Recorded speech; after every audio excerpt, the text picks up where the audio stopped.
And maybe this one. All right, good morning. Let's begin the commissioners meeting for September 16th, 2024. We have a quorum, so we will operate today. And we'll start with pledge allegiance. I pledge allegiance to the flag of the United States of America and to the republic for which stands one nation, under God, indivisible, with liberty and justice for all. September 3rd minutes, any amendments or questions? No. I'll move that we approve. I'll second. All in favor? Aye. Motion carries. Payroll, in the last period, anybody have any changes or questions there? I move that we approve. Second. All in favor, say aye. Aye. Aye, motion carries. And we have the claims. Any questions or concerns there? No. I'll move that we approve. I'll second. All in favor, say aye. Aye. Aye, motion carries.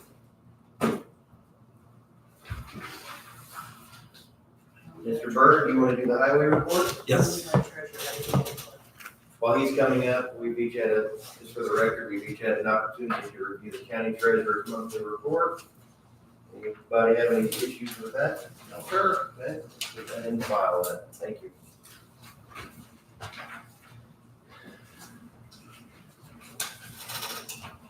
Sir. Okay. Before we got started, I got 4 little words. The kick is good. You're doggone lucky. Good to play. Bagels. Big one at the, Last second. It had to be said, believe me. I mean, there's no time on the clock. Okay, now I feel better. Rubbing it. Number one, we had a close call the other day, this past Thursday, as an employee suffered a stroke in the parking lot. Fortunately, we had 2 employees who are first responders, and they were on the scene. A real need for CPR training to be conducted for our employees. And we would also like to request an AED unit be purchased for us and located at the garage. Years ago, we used to have quite a few more who were first responders and firemen and all that. But we just have 2. Unfortunately, they were there. So I think it's one of those eye-opening experiences that hit, and I think this would be a good idea to take this as a lesson learned and go do something about it. So I think Tammy's husband can conduct trainings for us. I spoke with Tammy last week, and she was all on board on helping out, getting that schedule, working through her to get to March. Okay. Does EMA have funding available to do it, or do we have to find money? We gotta find money, yeah. Do you guys have a budget for that, or do we need to look in wellness? We can arrange something for training. First off, does anybody have an issue? I know we just had a CPR training within the last 2 months, and I don't know if highway people participated or not. I don't think they did. But yeah, I think it'd be okay to have one out there. If they get half of their staff to do it, that'd be okay, and probably a good investment. Anybody opposed to that? Them taking half a day for that? I mean, I think it was about 3 hours. If you've never had it before, it's longer. If you've been recertified, Yeah. but if you guys are all, it would be a half a day. I'd had the training before, but it had been a while, so I think the full new certification again was, like I said, it got done in the morning, less than a morning, but it was worthwhile. And an AED, I don't recall what those cost, but it's a fine investment. We can do it. So if you want to work with Sandy to find somewhere where there's money, I don't think anybody would have a problem with that. No problem. Okay. And I guess, I'm surprised they've really never had an AED, to be honest with you. We don't have one. These are mechanics. I cords and batteries There's no electricity out there. Do something. Don't. But I think we could, that'd be something that we can keep in our break room, and it's right there handy, and would be a good investment. So is that something that Tammy will? Tammy can order it for us. Tammy said she can order it for us, but we have to try to find out where we're gonna pay for it, obviously. But she said she'd be happy to order it for us, but she's got some suppliers and vendors, but we have to find out what we're gonna fund it out of and make a decision on that. Okay. And then we can run through her. She said she'd be happy to get one. She has a supplier that she trusts, so we can work through her on that. Okay. I would assume so, there's a fund somewhere that has money for that type of thing. So the big question is, how is he? He is improving. I don't know if he's been released. Have you heard? Yes, I talked to his son Saturday morning, he did get released Friday evening. Okay. And He said he was doing good. Well, He had another checkup this morning, or Good. today sometime. definitely in our prayers. yeah, I think they're gonna ease him back in because I believe this is his second bout, so, they're just gonna take their time with him, which Sounds is. good. Okay. Glad he's better. Okay, next item up, rejuvenation process, everything has been completed and, we've moved out, so, we're happy with how it turned out. It came in actually a little cheaper than what we had expected, so that's always a nice sign, and I think it's, the practice is a good one. I think we're seeing the benefits out of it. The last one, Asphalt Materials has agreed to extend the 2024 liquid asphalt contract through the 2025 construction season. We've done this before over the last couple of years, and it's served us well as our pricing has been consistent with no fluctuation. If you agree to extend the 2024 contract into 2025, I've got a couple of signatures here that I need. I've got 2 copies to sign. One we're going to scan to Tom Martin, and we'll keep a copy in our material bids file. And the other one is for Sandy in case she needs it as well. So, The only thing I would question is we probably don't have our standard contractual language involved in this, like we've passed that since last year. Mr. Schneider, do you want to look at this, or there's not much to it? It says that we're going to continue a continuation of last year. Do we want to ask them to amend? I would probably say no. I mean, it's a continuation of an existing contract, so it'd be the same terms just for another year. Is the board of commissioners okay with? Yes. With continuing to do this? Yeah, is this how we had prior extensions of it, Steve? Or is this the first extension of it? no, this is like the third one. So that contract, the original one, still gives them the ability to raise the price on us, right? There's escalation and de-escalation costs, but I think by rolling it over, it kind of holds them bound to their profit margins. The only increases we would see would be based on market conditions where the actual product itself is increased due to pressures on crude. And you feel this is a better option than bidding it out or trying to see if other people provided it at a lower cost? I believe so, yeah. The past several years prior to us rolling this over, they were the only bidder. Okay, so again, it reads that they extend the 2024 liquid asphalt contract for the 25 construction season, and it's an extension agreement for liquid asphalt. Board okay with it? Yes. Okay.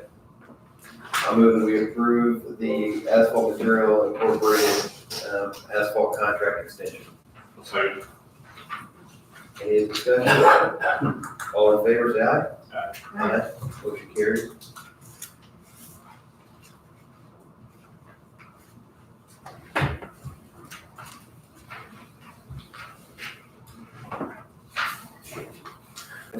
sir.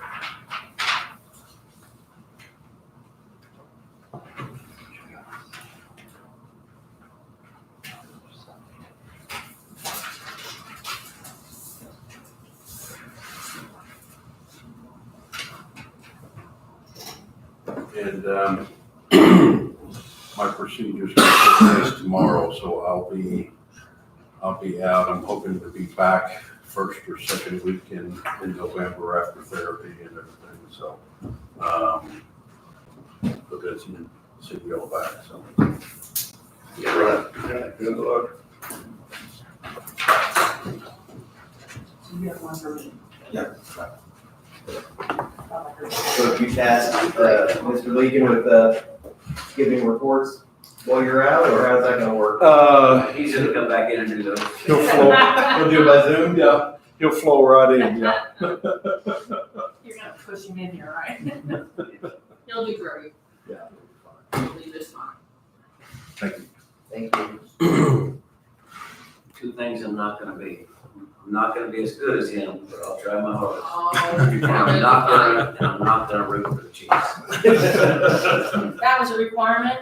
That hurts already. Steve, there's still time to reconsider. Steve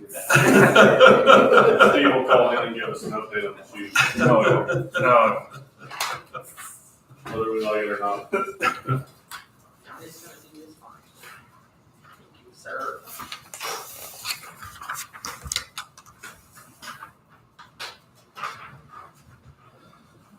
Pretty simple for today.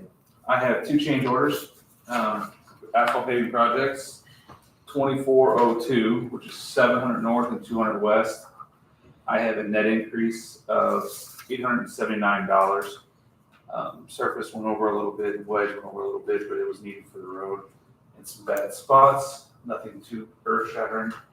And then 15th Street and Meridian 2404 was a net decrease of $1626.54. We were able to cut back on some things there to make it a wash. It did 700, 200, and then to kind of balance everything out, they cut back a little bit. Plus, we didn't need it. I do recommend it for approvals. The contractor has signed them, and I've signed them as well. I think I need Steve's autograph one or two. So just requesting approval and then need your signatures. I'll move that we approve both change orders for 2402 and 24-04. Any other discussion? No. All in favor, say aye. Aye. Aye, that motion carries. Okay.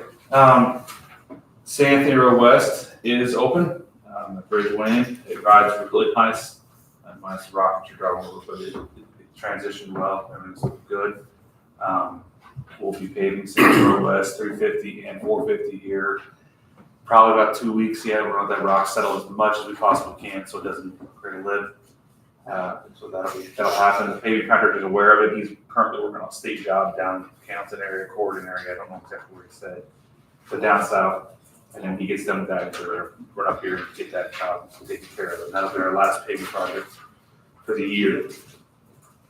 Right for the rest of the time until we start with another project, our bridge crew is going to be out washing bridge decks, pressure washing them, and then add some sealer, keep the salts out. We're noticing that the concrete decks are starting to show a little sign of salt getting down into them, so we're going to start pressure washing them and sealing them up, try to preserve these things as long as we can. So people start asking what we're doing.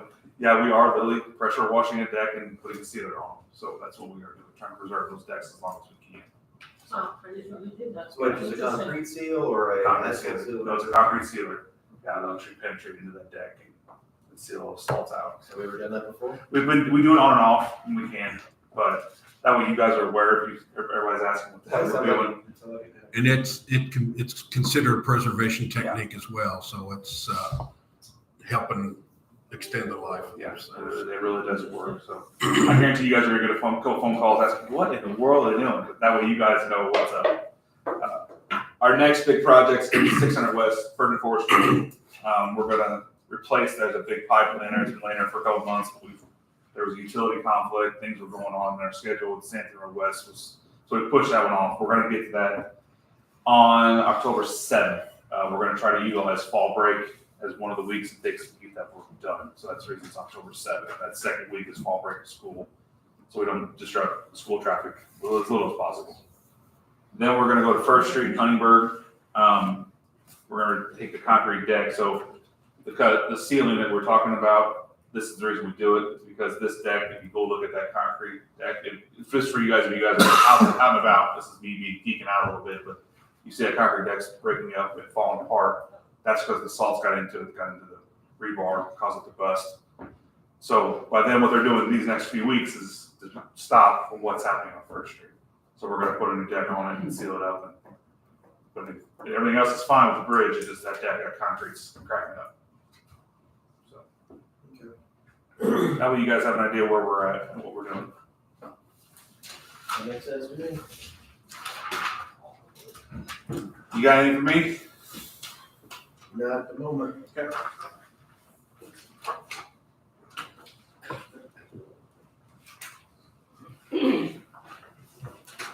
All right, we have a few minutes. Give each of you one of these. So this is an update on the Eagle project. I think this was emailed to both of you as well, but I thought we'd go over it here. He is doing a GoFundMe campaign to do some fundraising for the project on a POW MIA Memorial Eagle Scout project. And I asked him to send me the link to that because I thought we might have people that would be interested in helping. So he's also sending out fundraising letters. He's continuing to meet with the VFW, close to 673. He says the next step is that fundraising, and he said he's considering doing a press release to raise awareness. I suggested that would be a good idea, that this would be a monument of this type. I think having the community involved and having this one to go to the courthouse square again, we don't want people to be surprised, even though it has been in the media previously. We just probably be better if people knew about it ahead of time.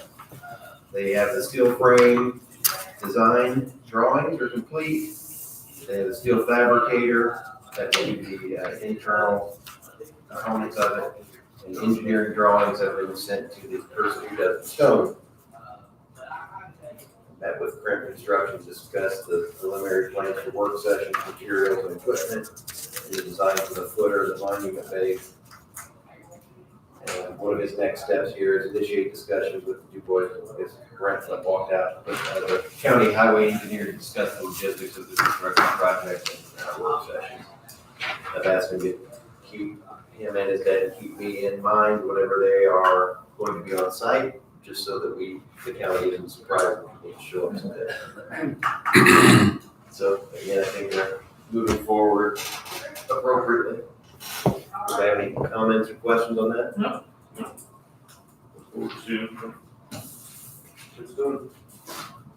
Okay.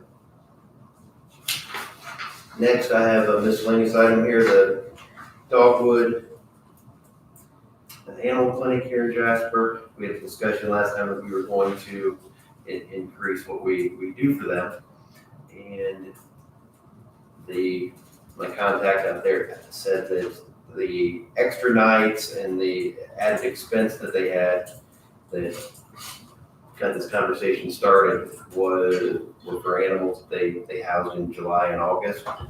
And she said, I think it ended up being around $800 for the total for those costs for after the original 5 nights. And she said, can we backdate whatever our new agreement is to cover those? I don't know how the board feels about, I guess. In summary, they had an additional expense, and they were like, "Wow, we can't continue to eat this." And that's what got this conversation started. And they want to know if we can pay that. I wouldn't be opposed to doing it 800? around $800. Yeah, if they incur that expense, I hate to not make more. And, we'll see where I don't know where the line item is. I think last year we had to. I think she put an additional appropriation of a certain amount that may happen at the end of this year again, but I think I agree. I thought it was appropriate, but I didn't want to say that without getting the board's approval. That's fine. So, So just 800 or 800 per dog? 800 total. The total ended up being $800 for extra nights that they held the animals in July and August. So they were holding the animals while the Humane Society didn't have a spot for them yet to be adopted. So the other option would be you have to destroy the animals and we don't want anything. So the same animals now were adopted or they're waiting to be adopted. So just so we get it in the minutes, all in favor of approving the $800 for the additional stays at Dogwood Animal Clinic? I move that we approve that. All in favor of that? Second. The second, okay. All in favor of the motion, say aye. Aye. Aye, motion carries. I don't think I said that very smoothly, but I think we got the point of it. To make it sound smart. Thank you. Okay.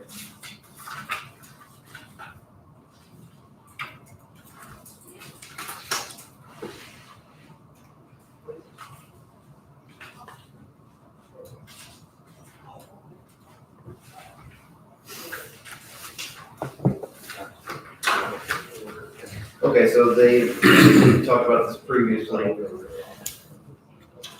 Yeah, I don't know, I'm not gonna bring that up. We'll do that. Sandy, can we look at the credit card use policy and have that discussion?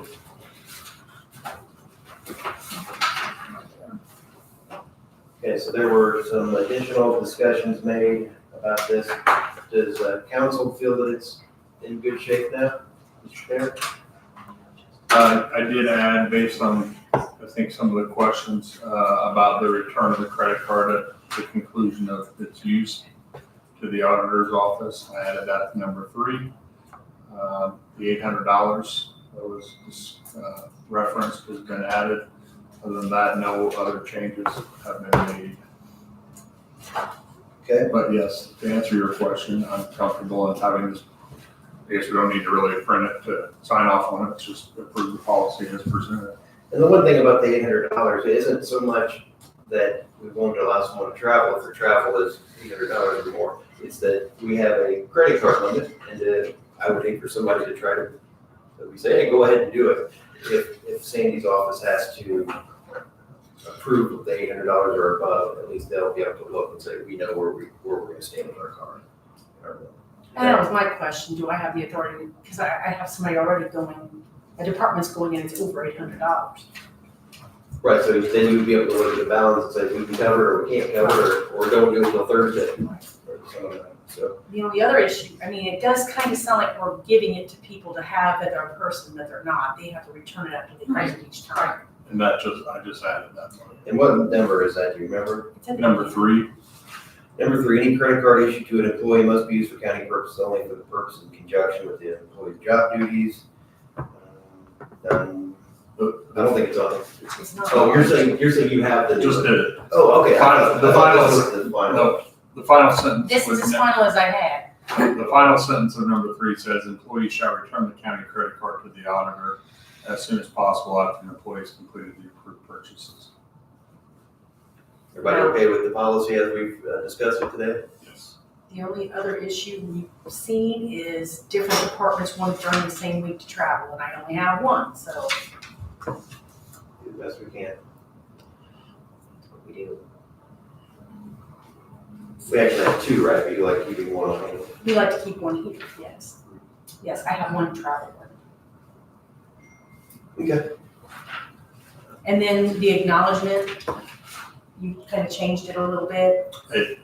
My other question was, do you want us to keep, if you use it this month and next month, do I need 2 of these, or can I just keep one on file for a period of time? My response was have them sign one every time, so they can't say, oh, I signed it a year ago. So they have the opportunity each time to review it. That sounds good. Okay, well, I'll move that we approve the Du Bois County credit card policy as we discussed today. Second. I will, Sorry, go right ahead. and I'll email it, the current version out to both Marky and to Sandy, so that they have it for files. Is he here, the current one, we just signed it today? There's nothing that we There's would nothing to sign. sign for you guys. Oh, I didn't know if we had This is for the something. people, so. Okay, good enough, then we know that we were just acknowledging the policy. All in favor of the motion, say aye. Aye. Motion carries. I'll have one print, or Sandy, you can include one in the minutes. what I sent you. Next, we have the airport resolution 2024-15 and loan agreement. Let's go ahead and take care of that.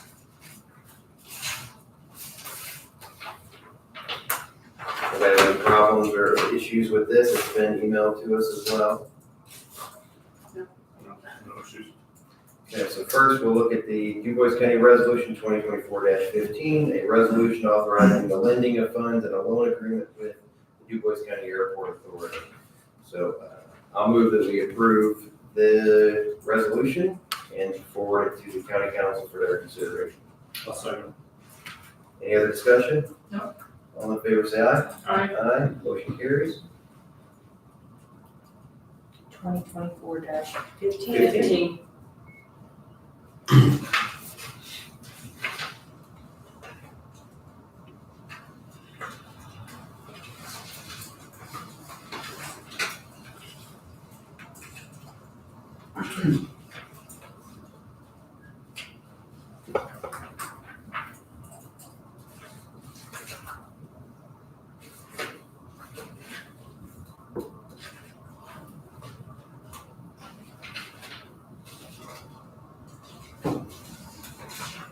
I'll give you that one first.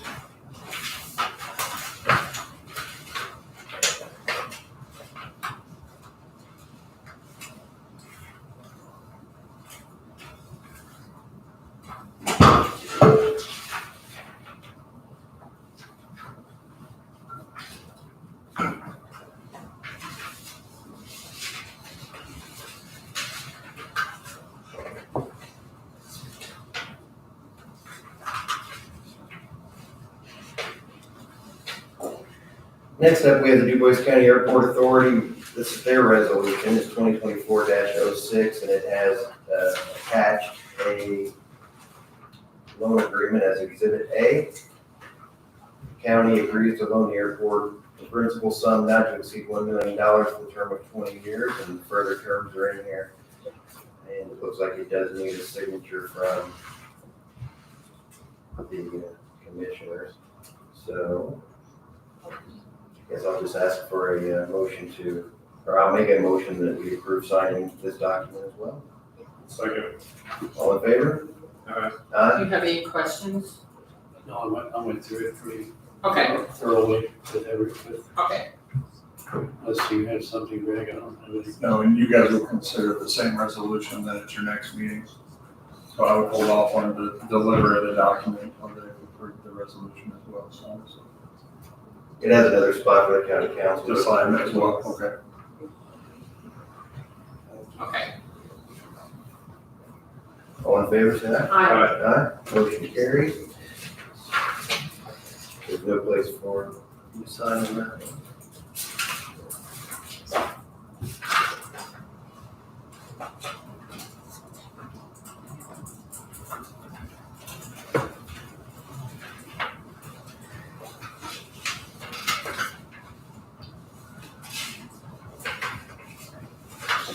Mr. Schneider, anything else you think we need to discuss regarding the airport situation? In talking with airport representatives, I believe they're getting ready to get bids out and hopefully get some favorable returns on those and maybe able to start soon. The FAA, got the picture right, acronym. The grant funding had come, it was approved, so I think they're headed in the right direction. Thank you. All right, Representative Mr. Bob in the audience. He has an AIC scholarship presentation for us to discuss today. Thanks, appreciate it. Thanks for allowing me to be on the agenda. Again, David Bauer with the Association of Indiana Counties. And of course, it's a pleasure for me to be here today. In conjunction with SRI, we give out 4 scholarships each year, for $500 scholarships. And one of the winners is from Du Bois County, Alyssa McFerrin. Her mother is the county reporter, and Alyssa is attending Purdue University, where she's going to become a pharmacist. And so that's just a great opportunity for her. We're so happy at the association to be able to support the families of county officials she had an outstanding essay that she sent to us, her first job. This is first job was when she was 14 years old. So to me, that shows a lot of effort and started to save for school. And she knew early on in high school what she wanted to do. And she was a fantastic student, National Honor Society, donated time to Humane Society, involved in county in student council. And so just the kind of person we want to support. And I know the kind of person you hope who after they graduate from high school moves back to your county and makes this their residence.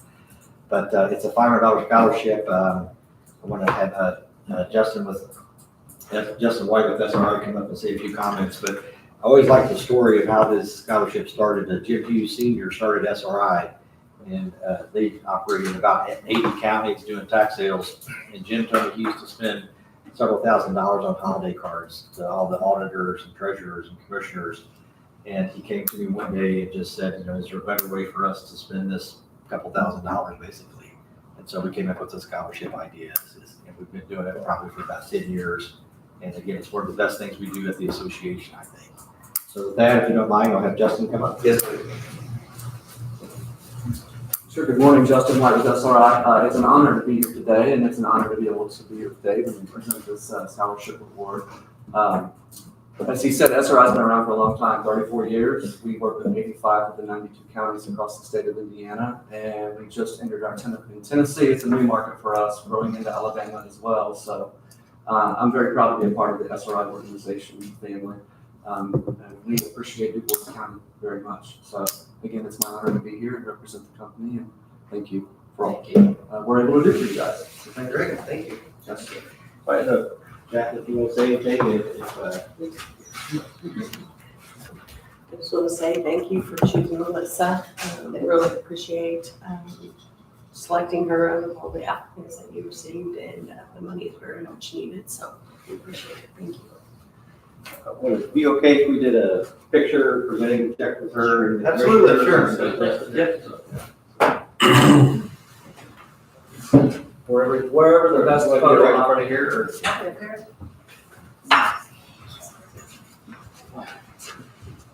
How do we want to do this? you just want to hand her the check and we get the commissioners up here. This is what we got last time. Hold on to it together. Can you get us all Can we squeeze in? Yes. You got everybody in? Are we ready? There we go. Everybody smile. Which camera? We good? Good. All right, perfect. Listen, you look just like your mother. Congratulations. So much. All right. Hey, thank you. Appreciate it. Good to see you guys. Good to see you. Thank you. Absolutely. We're done. Thanks for bringing me 8:30. I'm right in the corner. Yes, go over there. Yeah, David, better do you want sound. to talk any more about the AIC while you're here? Anything? Give us we might as well steal 5 more minutes of your time. Be happy to, yeah. Thanks for giving me the extra 30 minutes to get down here today. I made it, so. So again, we're focused, our conference is next week. I know that we have a tremendous turnout, I think over 850 people. I know there was an issue with the hotel rooms, so next year we're looking to build a block, and next year it'll be in French Lake, so it'll be a little bit closer for you all. But have a great turnout down there. Of course, we are already getting ready for session next year, focusing on some of our priorities, and one of our top priorities will be road funding, specifically bridge funding. We've been working with LTAP at Purdue University, and they've indicated we've made some progress through community crossings on the conditions of roads, but bridges continue to deteriorate, and we need to really try to figure out a special program for bridge funding. So working with some legislators on that. Property tax will be on the agenda next year for the General Assembly. Started to talk to legislators about that, how to address some of the problems that have occurred the last couple of years because of the dramatic increases in assessed value.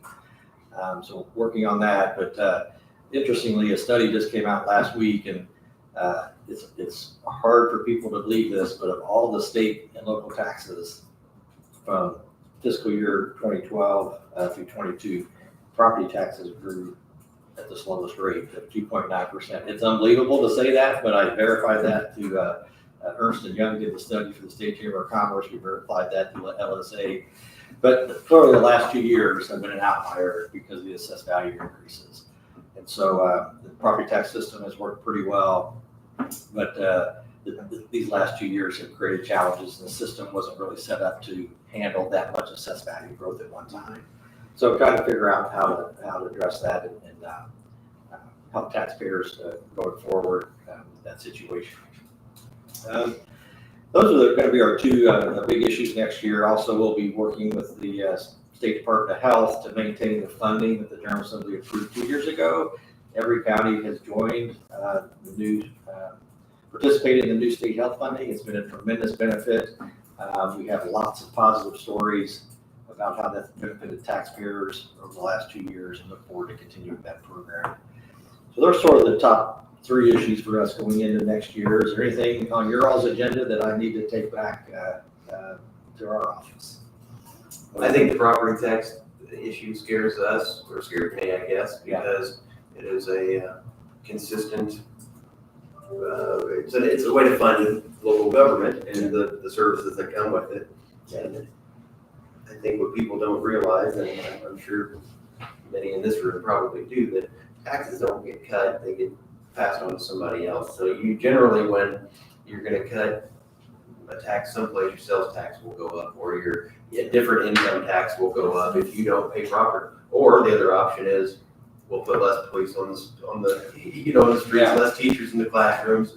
I mean, you either cut benefits or services. So that's my main thing. statewide, county government, local governments, about 70% of their budget is property tax, 30% is income tax. That's a pretty good mix. For the last several years, we've been able to successfully pass legislation to allow counties to do sort of specific income taxes, jail operations, jail construction, public safety. And those seem to have been pretty well received.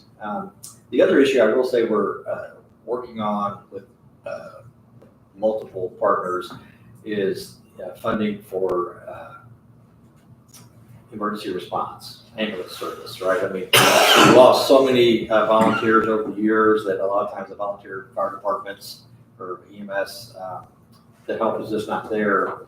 So we're trying to figure out how to coordinate that on a countywide basis, but still do it in an affordable manner. And again, the volunteers do a tremendous job. It's just they're having difficulty recruiting people to want to participate. And sort of a lot of people don't realize no single unit of government locally is required to provide EMS service. It's not the township, it's not the county, not the city. So nobody's actually mandated to do that. And so we've worked on this volunteer basis for a lot of years in rural areas, but we're just going to have to change that, I think, going forward and try to figure out some kind of coordinated effort to be as efficient as possible, because people obviously want and need the service. So that's a big issue we're working on with our partners in the townships, cities and towns, and farm bureaus are very involved in that discussion as well. So, but yeah, anything else on your all's agenda? No. The bridge funding is going to be one of our top priorities. And the community crossings program has been a tremendous help, and we want to continue that effort. But again, figure out some way to help out bridge funding specifically. All right. Great, thank you. Thanks, yeah, thanks. Thank you. Bridge funding, that's what it's all.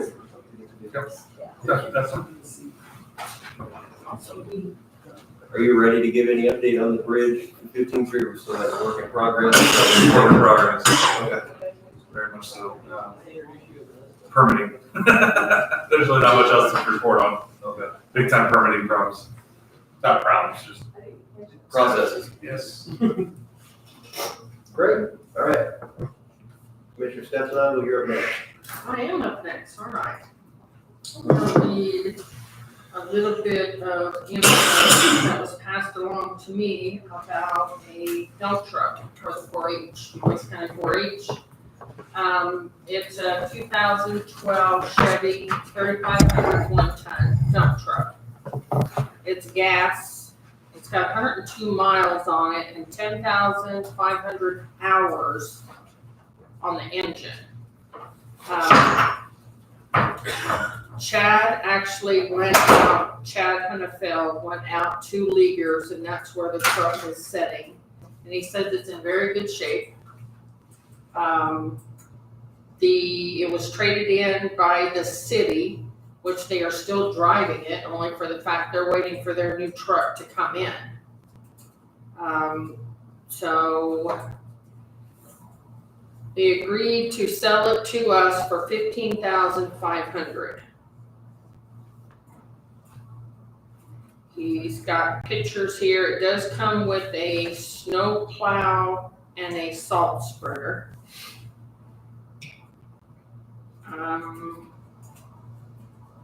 I think Chad reached out to Sandy at one point in time about the truck. Was there anything else that I needed to add, Sandy? I mean, he told you the same thing, I'm assuming? So,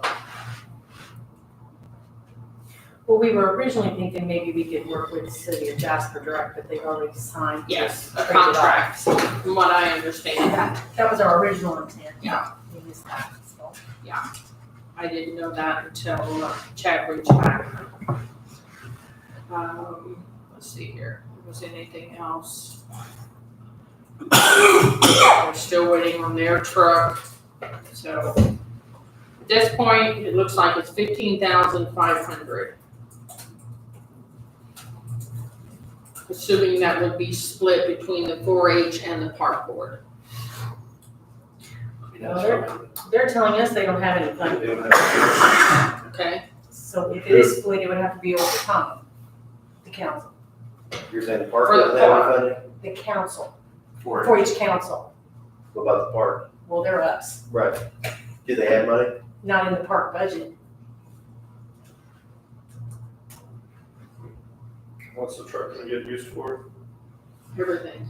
They have Everything one out now there. that is not, it's costing them more to keep going. Okay, because that's my next question, is if we have one we're getting rid of or trading or. Well, the last discussion we had I don't with think so. him was, they were gonna talk to Leaguers and see if they could trade that one. And I haven't heard anything pertaining to that at all. But from my understanding, I think the truck is completely down, their current truck is completely down at this point. So, Do you know what they have now? Like, no, I don't. I don't know what they have. I saw a picture of it, but I don't know what the specs on it. I was just curious, I mean, if. I know, I'm not, I know Mr. Hunefeld is trying to keep it going. yes, Right. yeah, at this My point. understanding is it has a dump bed on the, or it doesn't even have a dump, it doesn't dump, right? It's a flat box on the back, so they can throw sticks in it, and they gotta curl in it and get it out, it doesn't raise and look. Right. So there is some work that needs to be done to this truck that the city is trading in, but Chad's gonna take a look at it, and I think he can fix it. So there's some rust spots and stuff, he sent me photos of it that he can fix, so.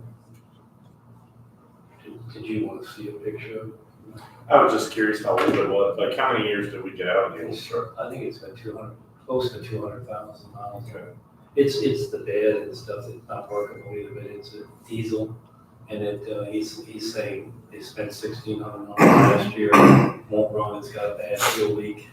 And he thinks it's gonna take, I think it's actually down at this point in time, but. And there's the other one, if you wanna scroll up, that's the other truck.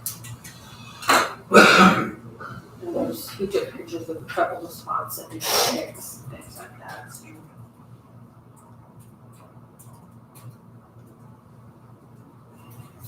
He didn't see that was a problem, That's it, I'm good. All right. so.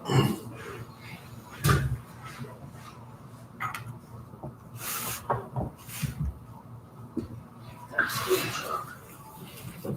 That's the one they're looking at.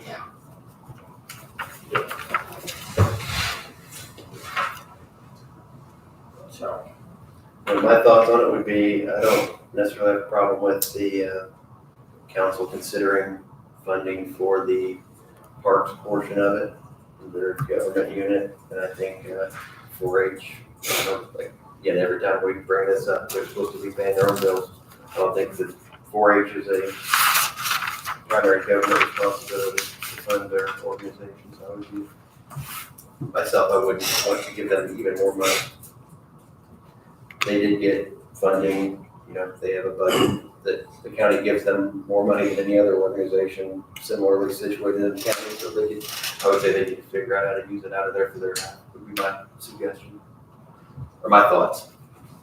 Mr. Hunter? I wouldn't be opposed to the park just buying it. I don't know how they work it with the 4-H. I guess that would be less of my concern and more of the park board's concern. But if we go for the park board and then they work some kind of deal out with 4-H, I think I'd be okay with that. Or vice versa. The park, the 4-H purchase their portion of it, then the rest, the park figure out what they can do. So the county holds the title, right? It'll be under the name of Du Bois County, or will it be under Du Bois County Park? Du Bois County Just Commissioners. And then we pay for the insurance as well? And maintenance? Well, the maintenance, We pay. the porch can, They pay a portion? all be. It's split in half and half, yeah. That's true. Just a split half and half. Yeah, all the vehicles out there are owned. I'm sure by the county. Councilman? I guess the dilemma is neither one of them have the money.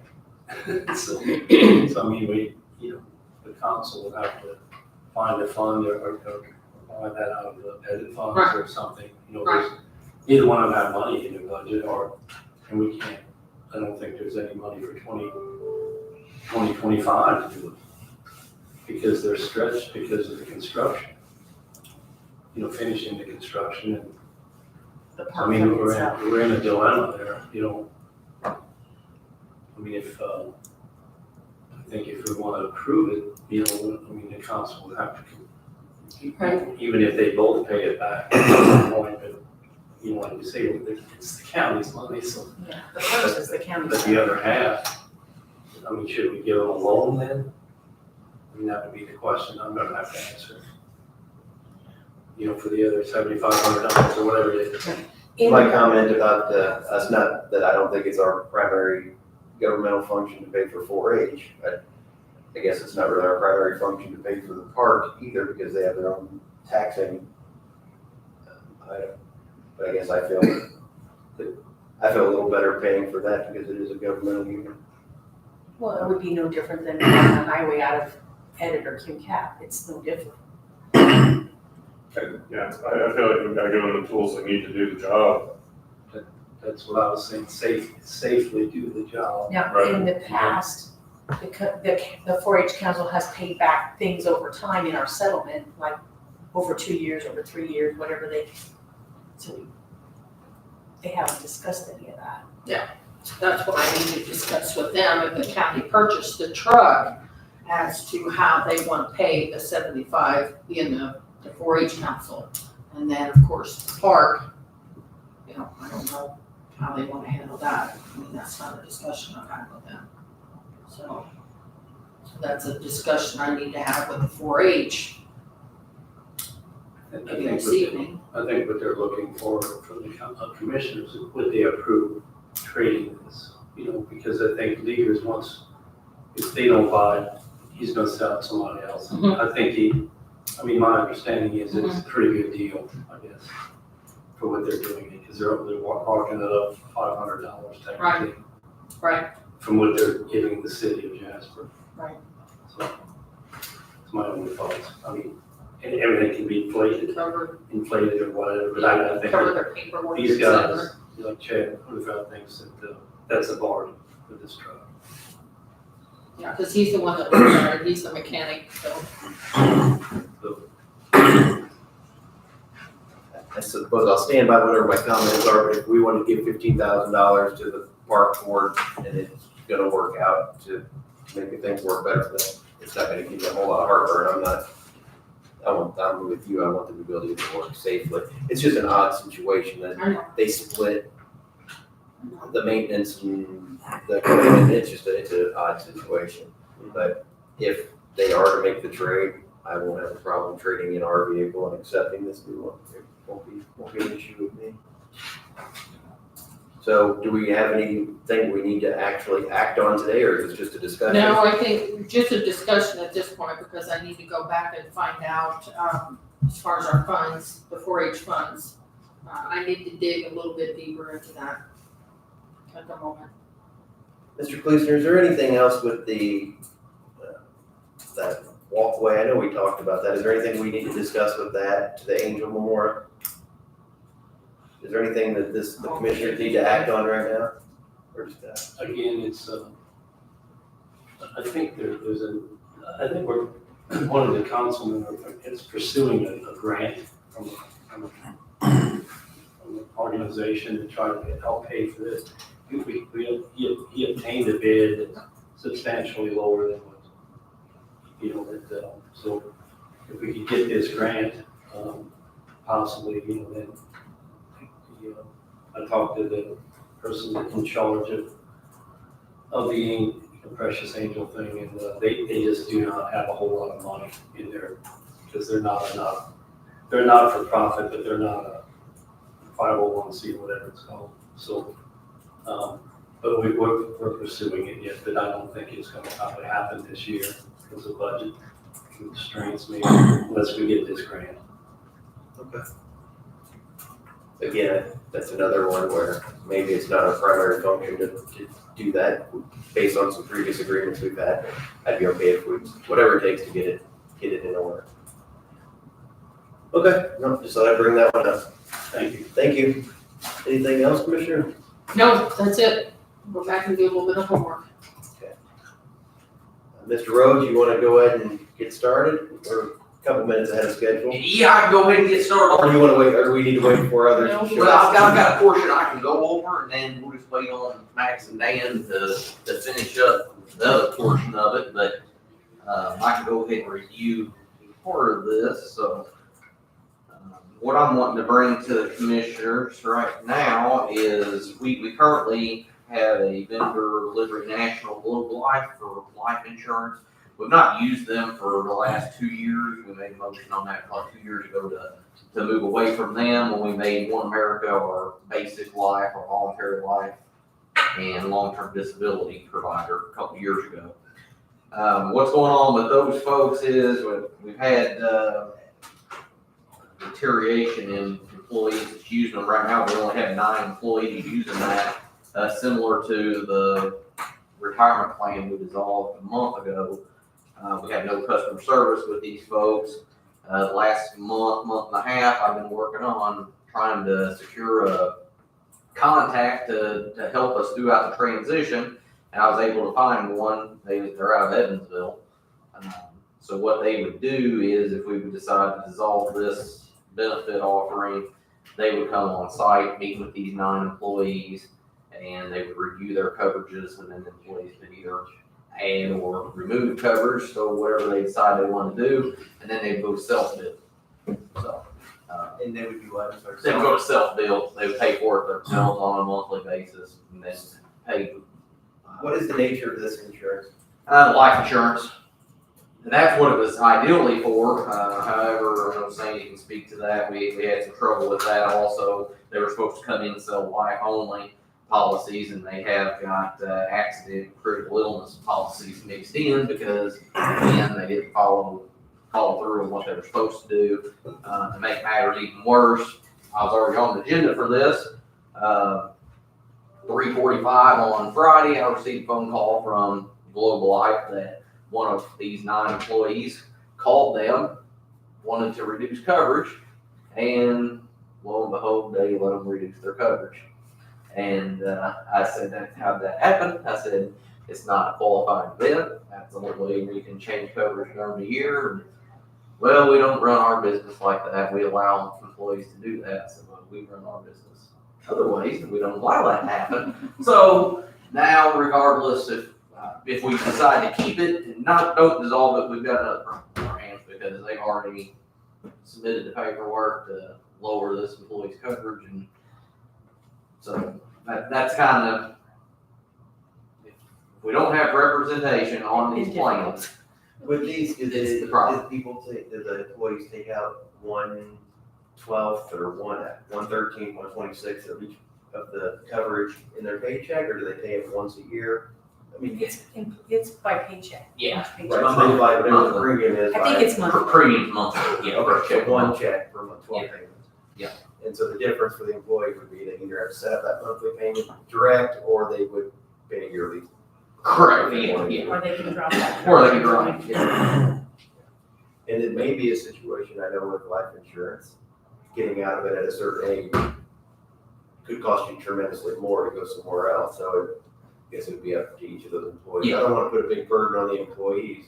What's the problem with keeping it? I mean, I know that Well, keeping it, we got the same customer service we got right now. We have 0 customer service. So if an employee with a life policy, if their wife, they pass away and their wife calls, says, hey, they got a life policy. I said, let's give them the 1-800 number and try to work it out because we don't have any, you know. And then also without having a agent assigned to our account, then we run the risk of just what we had on Friday happen. It's like, well, they called an 800 number, they asked something, and well, they went ahead and processed it through. And if it was an individual account, that'd be one thing, but this is set up as a group account, it's under the county, so we've got parameters in place, and that's what I asked the lady when she called me. I said, I'm not sure how that happened. I said, we should have contracts on file of how we're operating, and have you talked to those 9 employees or any of them? I have not, no. So I guess part of my meaning for the last question I had was, I've got life insurance. I don't have a need for customer service until one time that people that are left need it. You know, so I guess customer service isn't a huge thing except that one event. Well, it is on our side because we're paying the bill every month to them, and we need somebody that we can discuss if there's an issue. Yeah. So it's a business issue more than. Business, billing, I mean, we've had billing issues, and not so much with these folks, but with other folks. And I mean, again, you're on a phone call with an 800 number, taking forever trying to get through to people, and And really 9, I don't know if that's even a good number. I mean, you do. yeah, we're only doing $414 in premium every month. It's a lot of work on payroll deductions, sending, I don't know if these are ACH or paper checks. I don't know how we'll do this. Who else covers it? We've got Boston Mutual, we've got Aflac, they will probably. Boston Mutual and One America. One America. Yeah. I'm okay with it. I just would hate to be one of those 9 people and it really burned me for some reason. But if you're saying that Liberty has agreed to bring somebody on site to talk to them and transition them, I guess I wouldn't have that big of a problem with it. What does the board think? I definitely agree. I mean, if you're having issues with them, I don't like working with companies that I have issues with, so.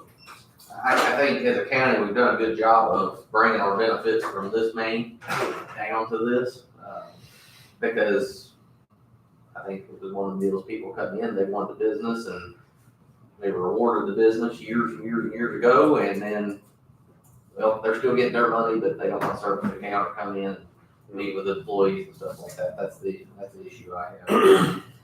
And 2, I think if we dissolve it, then I'm sure you have the information of the other people, the Boston Mutual, Correct. and the other one you could say, well, if you did switch to this company, you can still do payroll deduction. Here's how what it would cost you, and Yeah. whatever. So. And really, they're gonna be able to keep their policy they got, and like I said, they can either increase it or decrease it, you know, if we decide to dissolve it. And then also the benefit is it's not, their premiums are not gonna go up. It's, instead of being payroll deducted, they're just gonna have to do like they do with their electric and water bill. They're going to cut the check or ACH it on a monthly basis, yearly basis, quarterly, wherever they set it up, so. I'd be okay with following the advice of Mr. Rhodes and working transition out of our relationship with Liberty National. Agree. Okay, I'll just, so we can get in the minutes, I'll move that we approve transitioning out of our relationship with Liberty National for life insurance policies. I'll second. Any other discussion? All in favor, say aye. Aye. Motion carries. And I know, we'll wait on Dan and Max here, and they're gonna propose, a couple benefits things for 2025, and then, they're gonna wanna get on the agenda here in a couple weeks to discuss a couple other items, follow-up items as well, so. That's all I have. He said that they are here, but they're. They're not here yet, no. We had cancellation there at the last minute, so. They were really on at 9:15. I know they canceled, so Marky stepped in. Got it. Um, Okay, we we have said an- we were with Boston Mutual and And One America. One America. Okay, we've got over a sub-recipient agreement for the TRICAP, I think. Is that something you have?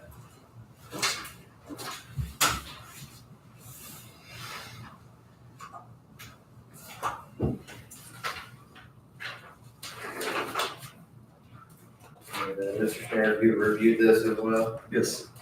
And I think you and I on an email, we were okay with how it Yes. was. Is that accurate? Correct. And as there was a grant subrecipient, the contract terms one needed to be added. Okay. We're getting them.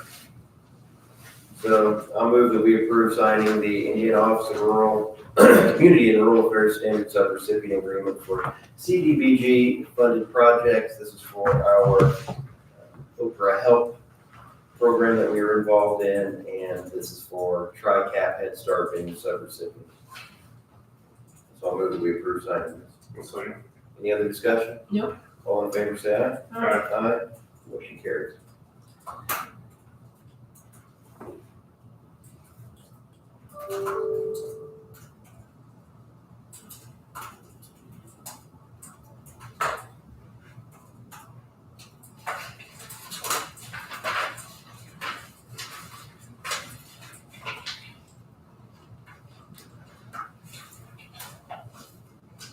Yes, Schneider, looks like there's a spot on here for your signature as well.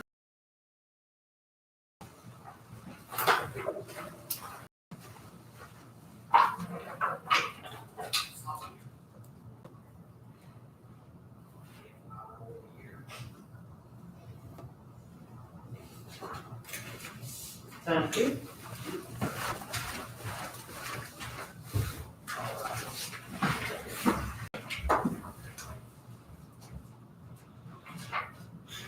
So we also have the Malcon agreement, I think. It was discussed last time, I think we approved it last time, didn't we? No. We didn't? Or maybe I just stopped getting my emails and my meetings. Yeah, we discussed an agreement for the lead thing with the health department. I think might be what you're. All right, so there's a proposal here for the preparation of the annual countywide 4D cost allocation plans for 2024 through 2026. I think this just needs us to vote affirmatively to continue doing this, having them do this service. Is there anything else we need to know about this? No. For me? No, it's just a continuation. He was here last week doing our stuff, so. I'll move that we approve the agreement with Telcom. I'll second. Any other discussion? All in favor, say aye. Aye. Aye, motion carries.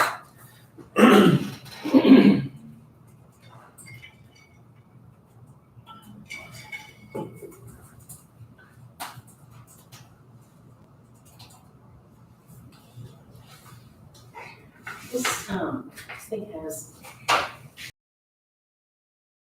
shall commence on and end on. Yeah. To those other funding sections.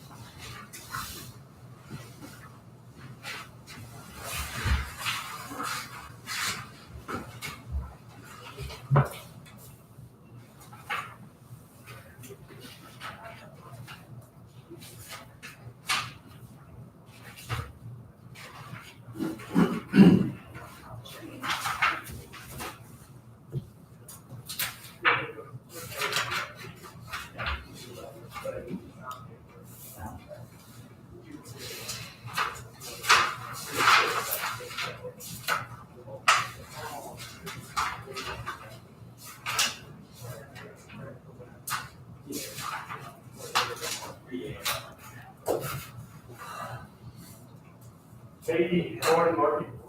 That sounds like.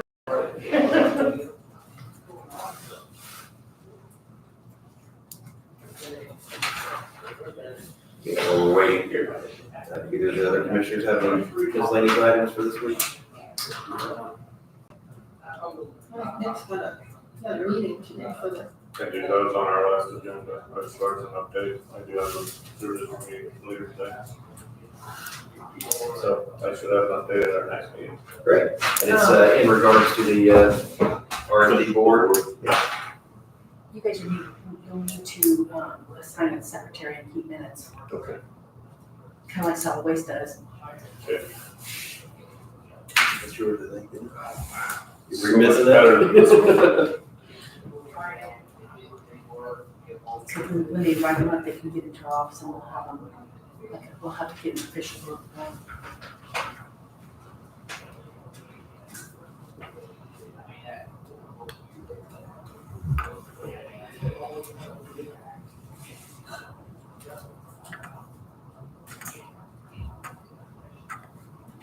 One thing I was gonna bring up to the highway department, since you guys are here, the community corrections and the sheriff's department, there was a question about striking the parking lot, and they were asking Mike and I should we pay for that, or are they gonna pay, we gonna pay for the whatever, and I said, I don't know, let me look into it. I was gonna hit you guys up to see if we were available to do it, if that's work we wanted to do or not do. And then he said that he had already reached out to, I don't know who he reached out to, somebody said that he talked to you, and what was the nature of the conversation? I believe he's gonna go out there today. We've got a painter, and I think we're gonna run a trial through to make sure everything is all set up and ready to go. But yeah, It's the airport's painter, correct? Yeah. So we borrowed it from them, and we have a staff member that'll go out and see if it'll work, and if it works, then we'll do it from north to south, the whole of it except the new section that's already done. Is that the idea? I believe everything that he was wanting done. Nothing's changing, right? It's just freshening them up or? I believe it is just freshening up, yeah. Going over the old lines. Right. Right, do we need to look at, reconsider the ADA spots? It's existing, we're not altering it, no, like we're fine. I do think we changed a few things with the building addition, the community corrections side. Yeah, you added some, there was more added up there. Right. So we should be okay there. So when they do that, you'll cost allocated to your rate. Well, that was one thing that's the reason I brought up, I was gonna hit you, one of us know at least if we're gonna be doing things outside of the norm. Okay. Because I was gonna hit you up and ask you to do it anyway, so it's not like I'm disappointed that you're doing the work, but I actually appreciate it. But yeah, maybe just, hey, they're wanting us to do this, is this okay? It's the same way the health department. Somewhere else, any of our other buildings, so. Yeah, but I mean, would you guys just take it out of your striping budget for the use for the road? Well, I believe he was gonna Pay for the paint? get the paint, yeah. We were just gonna do the work. Okay, yeah, and I think that might have been what he said too. Yeah. But no, I appreciate you guys always being willing to help out where you can on those projects, but yeah. That's it, thank you. All right, you guys ready? Running early.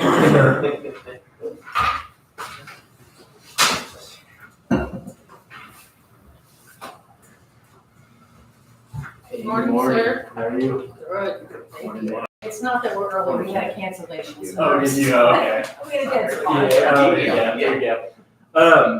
Get in front of you, just a few things we're gonna go over, just a heads up first, and I'll pass out some more papers here. Working on the medical still, was talking with Marty, we'll be back on the schedule for the medical to talk in 2 weeks. There's some things we're trying to shore up with the claims. But today really we want to talk about the dental renewal, vision renewal, then also your short-term disability that's currently with Aflac. And then Dave will touch on a couple other things as far as like a tobacco credit to look into, and then also spouse wellness. We'll kind of dive into that. But first going off, we'll talk about the dental plan here. Your guys' dental plan, currently with Paramount, been with Paramount for a long time. Paramount is very strong in Southern Indiana. Most all employers around here use Paramount. You'll see you guys are up for renewal this year, and it's about a 4% increase. And that will be for a 1 year block. So basically same benefits, just you're up for renewal, and it's a slight increase for the 4% at Paramount. We could. That's what I was gonna ask you, so did you compare them to the others, or you just? Yeah, so typically around here, all Paramount, more and more Delta Dental of Indiana is getting in here. The only issue with Delta Dental of Indiana, there's 2 dentists that not in network that don't accept it. You would hear backlash, and it's 2 of the bigger dentists that people use. But we could take it to them, but even if they come under, you're gonna have some pushback from employees on that, and I can share those. So what's the point of an office not taking Delta? So how it works is Delta Dental, they have fee schedules. Same with Providers Medical. A lot of the old providers, they were set up on a better fee schedule. Basically, they were getting reimbursed more money, but there's younger dentists in here in town that got into practices here recently, and Delta Dental has a new fee schedule. That fee schedule, the new dentists don't think it's worth their time to take Delta, so they basically say, hey, I'm not gonna take it, you're barely paying me anything, why should I take it? So we've even gone to Delta and directly and said, hey, you guys need to get this done. It'd be a good opportunity for a lot of employers around here to be in. It's competition for Paramount. It's good if they're in, but it's tough. And I can share those minutes with you later who don't take it currently. But Basically, if Paramount is on coverage and I go to my dentist, he might get X number of dollars, and if it's with dental, they get X minus 5. correct, Some amount of. exactly. Exactly. And so those younger dentists are saying, well, wait, can't you just grandfather us into the old fee schedule? And you're like, no, this is our new one. So it's tough. Well, and then they backfill. Exactly. Yeah. No, I see. I don't even do either. Do you know anything about dental insurance? Does it seem like a great plan, bad plan? I've had no issues with Paramount. I haven't either. I haven't either. Yeah, I'd say 99% of the companies around here use it. Mr. Rhodes, do we have any pushback from any of our employees on Paramount? I've heard no issues, yeah. I can't speak for it, I don't have it. Okay, so at today, are you just giving us information, or do we need to act? Well, basically, just I guess if you guys approve that, we can go ahead and lock it in with Paramount, and we can get back with them and let them know that we'll be going forward. So we'll be agreeing to a lock-in of 4% increase from last year. Correct. Yeah, same benefits and everything.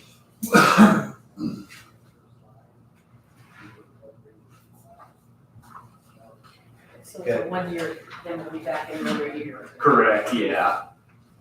I move that we a proposal from Paramount Dental with the 4%. Second. Any other discussion? All in favor, say aye. Aye. Motion carries.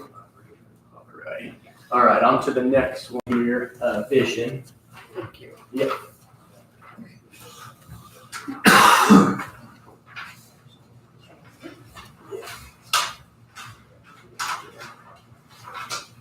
So, as you guys remember, as of 1/1/24 this year, there was a move. You guys currently were with VSP. You didn't make the move to IMED. Cheaper rates. There was an allowance that was bigger, if you see there. We have Marky, myself, and we've had a lot of employees maybe disgruntled about the IMED plan. There's some co-pays that are a lot different when you get into lens enhancements, and that's basically like your anti-scratch, anti-glaring, bifocal, trifocal. The VSP plan was very rich. You can probably share with you guys. A lot of employees approached us. I know a lot of employees that work here in Du Bois County, and then Marky said as well. So basically, what we did and what we're kind of proposing. If you see that current, that's IMED where it says Paramount Dental. They each have an affiliation together. And then that VSP plan in that second column, that is your old plan. Same exact benefits and everything that you previously had. So we moved to IMED for 2024. Yeah, correct. Previously, we had VSP for a number of years. Correct, yeah. You're suggesting that we move back to VSP? Yeah, so, the lens enhancements, it's been a big pushback. There's another large employer here and there that uses IMED. We didn't have any pushback. I understand that with the VSP plan you guys had for a long time, a lot of employees here utilize it. As you know, Sandy, we talked about. And I think they just became accustomed to that. We had a lot of employees that approached us and said, hey, I'm trying to get new glasses. They used to be like 100, now they're like 600 because I don't have these lens enhancements. And so I just want to come back and put this back in front of you guys, get your talking with Marky, we would suggest to move back the VSP by you all. Obviously, it's going to go up your seats about a increase from the current IMED plan, vision plan to go back to that VSP plan. But when we moved though, we got a substantial discount moving BSP to IMED on the premiums as well. So it is, like I said, a relatively large increase compared to the VSP plan they were on prior, because it's not that big an increase. So you're showing us here with these rates. Are those the rates for the old plan in column, the middle column? So that is it more expensive with VS? So the VSP you guys were previously paying employee, I think it was like $10. It was in the $10 range, and that was for 2020.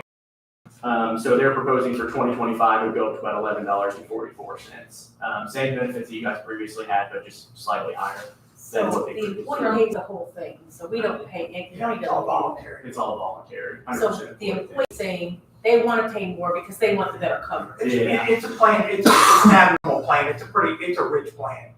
What you guys have, your employees want the typical other, like, when I get glasses, I'm paying a lot more for my lenses, which is the common, doesn't mean employees can't have it. It's just that you guys have just a richer plan that we didn't realize they want to keep. Sounds like I for one, I went to the eye doctor this year and I was very disappointed when I found out what my insurance covered. I'd be happy to go back to BSP. Yeah, So what we're doing is we're putting this plan on everybody so the people that have lens enhancements get a better deal. but we've learned there's a lot of employees that are utilizing it. I don't think that's the only benefit. I mean, I went in to get glasses and I think the last time my glasses were $100 and some, which quoted me like $500 and some. I'm like, what am I paying for the insurance? So what you're saving, you're paying out. Yeah. when You're that- gonna pay it, or you're gonna pay it all when you go in to get your frames and your lenses. Yeah.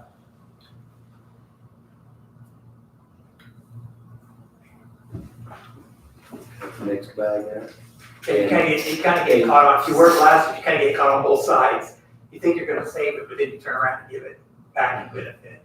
People that are benefiting right now probably would only be the ones that don't wear glasses yet. Well, I think the one thing too that sold us on that was where you could get contacts and glasses at the same year. That was a big thing. And then of course the allowance is more, 150 versus 130, but in the scope of our population, those lens enhancements was the big. That's the kind of data you don't, and unfortunately, it's the kind of data you don't get from the carrier as far as where it's being utilized at. So it's just basically reinstating what you had last year. We'd rather fix it than have it, because it was never intended to be a negative.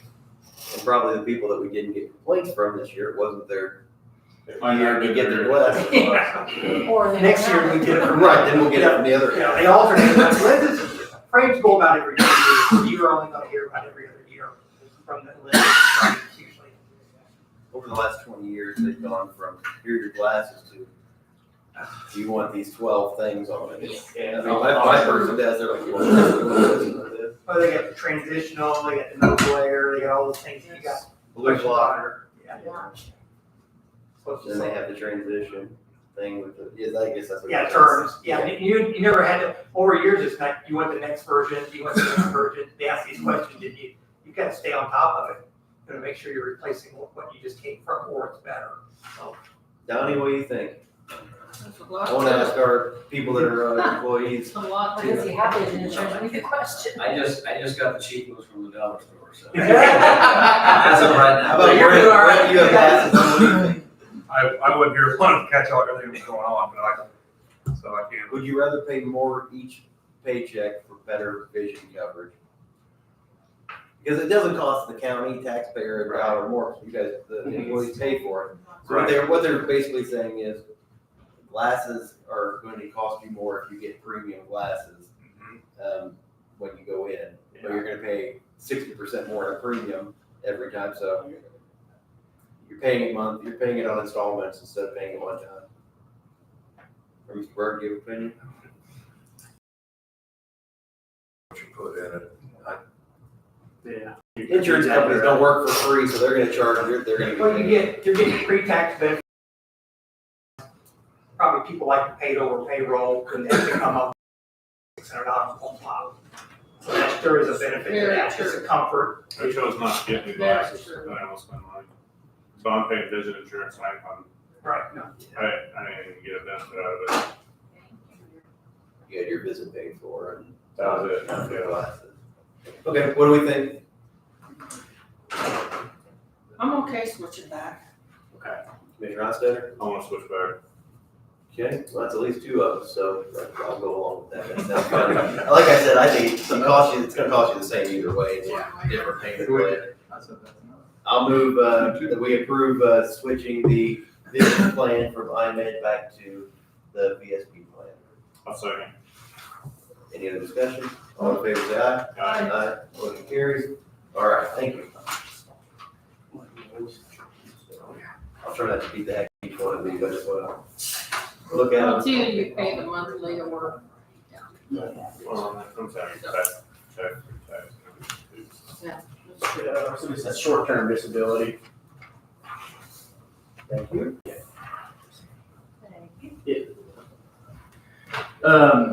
So I'll speak to this, I think Marky can too as well. Short-term disability currently with Aflac, it's been with Aflac for a long time here. Because they do handle, some of you guys out there, obviously, you're doing critical illness, cancer policies that they offer. Currently, you guys have your group life, all life, and long-term disability all currently with One America. We would suggest a move to One America. And there's a few reasons why. It'd be nice for Sandy, gets everything down to one invoice. You'll see it's cheaper, but also you will get more credit. So you guys currently utilize Steel Benefits that handles, employees enroll in every year, your open enrollment. So One America will offer basically they call it a tech credit if you can get all four lines with them, meaning your short-term, long-term, voluntary life, and group life. That's all with them.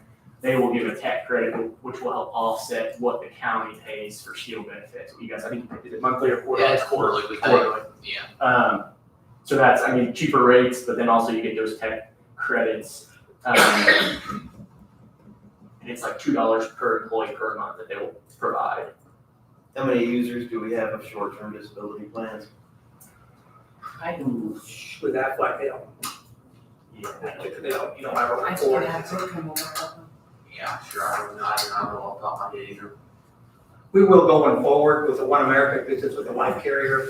That information is available, but with Aflac, it's all basically between Aflac and an employee. And the other thing, having them all under one roof too, if you have somebody go out on short-term disability and then go into long-term disability, it's a much smoother transition. You're doing one company rather than, Aflac's got your information and then you buy your long-term disability with One America, and then you're doing two companies, you want to submit two claims, stuff of that nature as well. Are we gonna be back here next year planning about service? Not on the disability. One America's very Okay. good. We use them a lot. Okay. The biggest difference too is they both start on 14 days, and that's kind of where you want to be. It used to be 7, but 14, we're moving people a little more because just the cost of disability, more people are disabled than before. The One America benefit will go up to 24 weeks, whereas the Aflac's 90 days. Okay. So there's a difference there. Typically, the 6 months is the norm now, pretty much short term. So what happens after the short term, if they have long term, like Max just said, it rolls over. Okay. All the medical underwriting is already done because you're dealing with one party, you're dealing with one underwriter. The look back, if somebody enrolls in either one of them, the look back for Aflac is 12 months for pre-existing. The look back for One America is 3 months. Okay. What does the 12 stand on that? Just they'll look back 3 months out of the last 12, or what is, I don't know if that. Yeah, will not pay for 12. So it looks back 12, anything they, like Aflac, anything they identify, you won't receive a benefit until 12 months following. Doesn't mean it's not covered forever, it's just you got a 12-month waiting period. One America looks back 3 months. You gotta be, 12 months to wait if something's identified. If I have a back issue and I knowingly enrolled today, well, I'm gonna have either plan, I have a back issue. I'm gonna have pre-X for the next 12 months. Because, just depends on what you've had going in the last 90 days or the last 12 months, depending on the carrier. And like Max said, the rates, look at the difference per, that's gonna be per $10 of benefits, pretty big difference. Now, the other thing is, with Aflac, which is, I picked up in some of my client base, especially, they can actually, which a lot of employers don't like, when they really find out about it, they can draw short-term disability and PTO at the same time. So employees end up, there's almost like an incentive for them not to come back to work because they're getting double, whereas with this, you either draw one or the other, and that's pretty much the norm in the market. Most employers want that to where you're not drawing both. And then the other thing is open enrollment once a year. They can look at someone like, I won't decide to waive this year, I don't need it, okay? Next year, if I decide to get on, I can go on with no medical questions.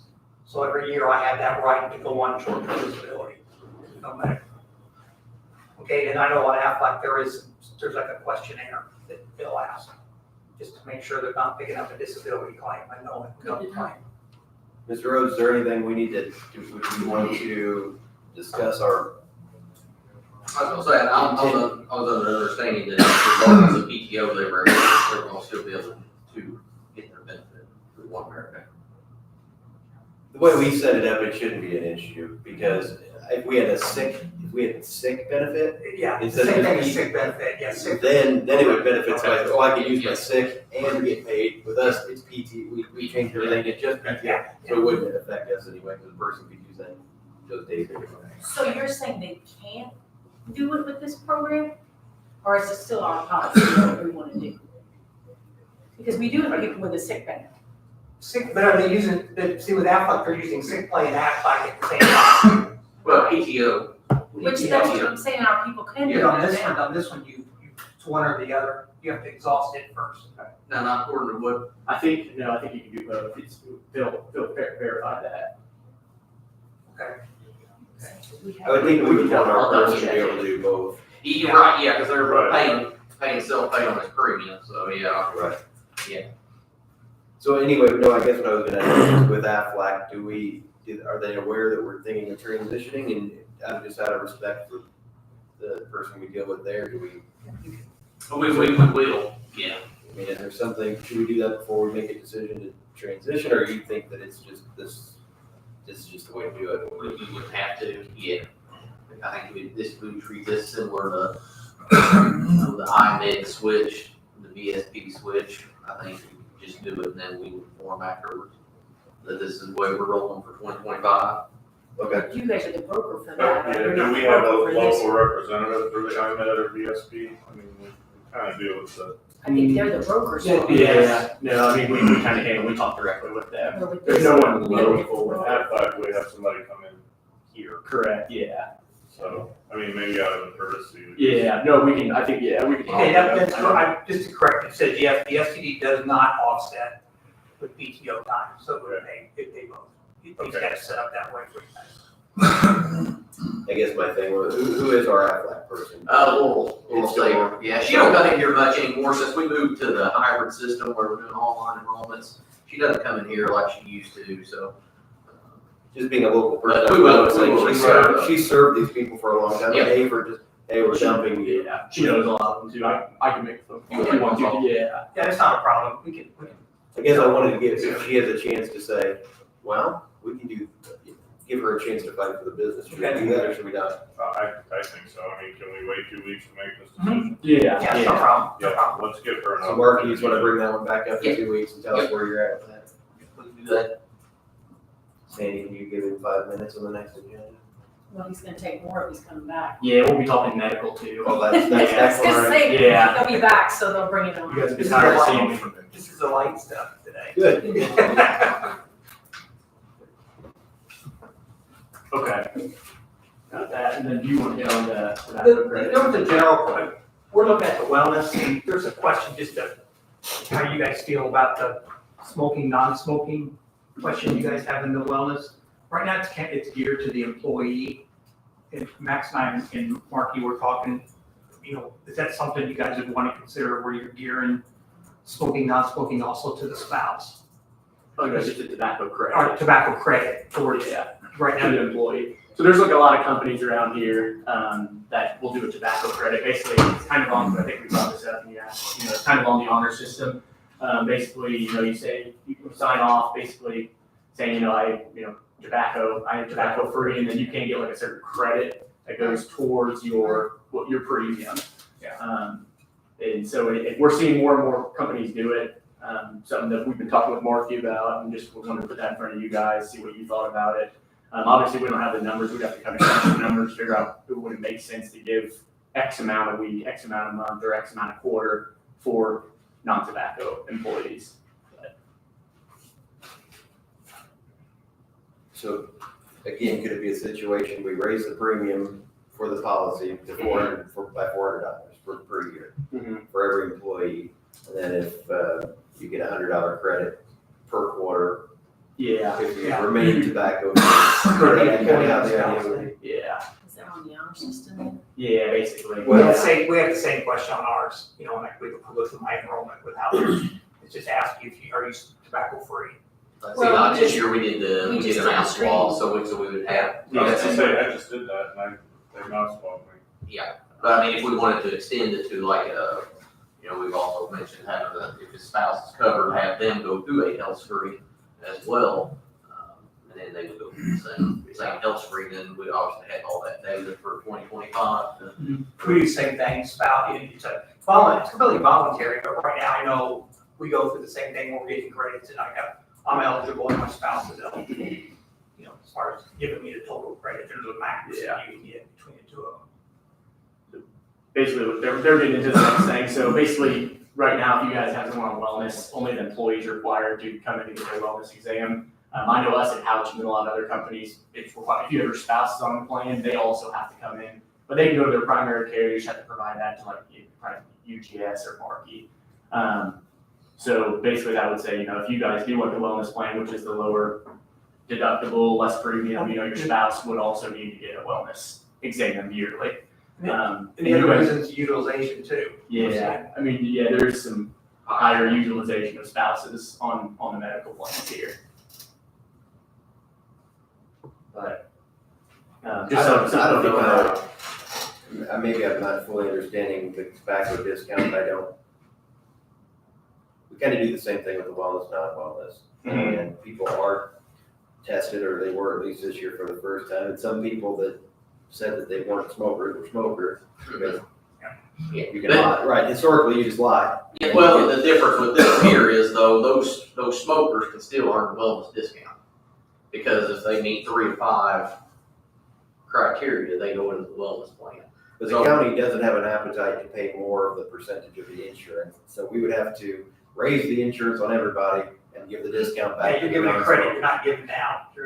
Right, so I don't know how I feel about that. Commissioner Hostetler? I guess I'm not totally opposed to it, because I feel like they're probably bigger utilizers than the people who don't. So we're all paying it. We can just look at the administrative side. You already have 6 levels of payment. You're gonna have 12. Yeah. We're doubling it up, Mr. Rhodes, how many people on the swabbing were tobacco users? We had about 10, an increase of 10 compared So some people were telling the truth. Yeah, we had about 10. And then we had 10 people that were previously not telling the truth that got caught. Correct. So we have 10 additional. Yeah. So how many is that total? I'm thinking it was in the 20s. Okay. Out of the whole population? Yeah, so it was still relatively low. Yeah. But it's not incorporating spouses. But that's 10% of our population, of our employee population. I'm with you. I want those people I want to keep making them pay more, or make it tougher on them, they quit.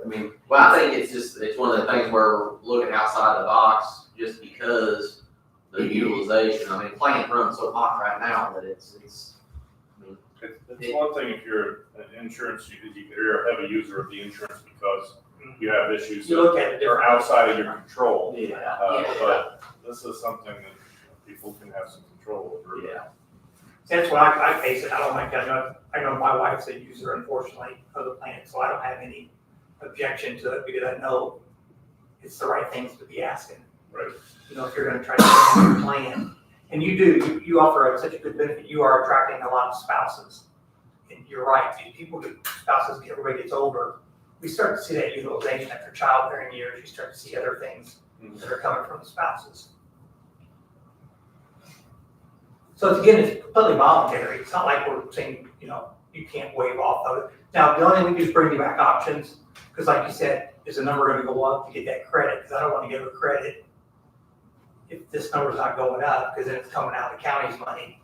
So we could just, as we work on the medical rate, but we can at least, if you're open to it, we can at least propose it to see, what it looks like. I'd say we table this one again for 2 weeks, and I would have Mr. Rhodes and the auditor talk about it to see if it looks like it's. Right. What implementing it would look like, what the burden of implementation would be. So I wouldn't be opposed to it if it's not gonna hurt somewhere else. Well, or, if we raise our price and then give it back as a credit, I mean, are we actually gonna, is the county actually gonna look better afterwards? Or is it gonna be a few hundred, a couple $1,000? We gotta raise it, but we're also willing to give it back as long as, we gotta get everybody participating. We're not trying to, just need you over here doing the same thing your spouse, same thing the employees doing. And we're seeing a lot of that with employers now, that, more engagement as far as. I would think you bringing that point up, I'd probably be opposed to it for this year. Because I think at every budget proposal, one of our council members said, here's what we're doing, your raise may not be where you want to be, but we're eating this additional 10% of medical cost increase or whatever the amount is. Well, I don't know about that, but I guess my thought is, if the county as a whole is gonna save $2,500 this year because we made this change, I don't know if that's worth putting that burden on everybody. Like I said, we can have more discussion. Let's get the renewal to see. Yeah, This let's is just- something we need to consider, Not where's our pain coming from? Right. As far as people. Because I know Jaeger materials across the road, I had the same thing with spouses. It was just, they were my big claims, because are we doing everything we could possibly do to at least ask the right question or get them to participate? That's a surcharge, can we do that? What's that? Can we do a spousal surcharge if that's You the can't case? surcharge it.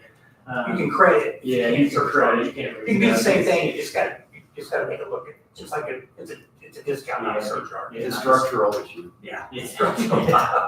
You can get to the same point, you just gotta be careful how you go.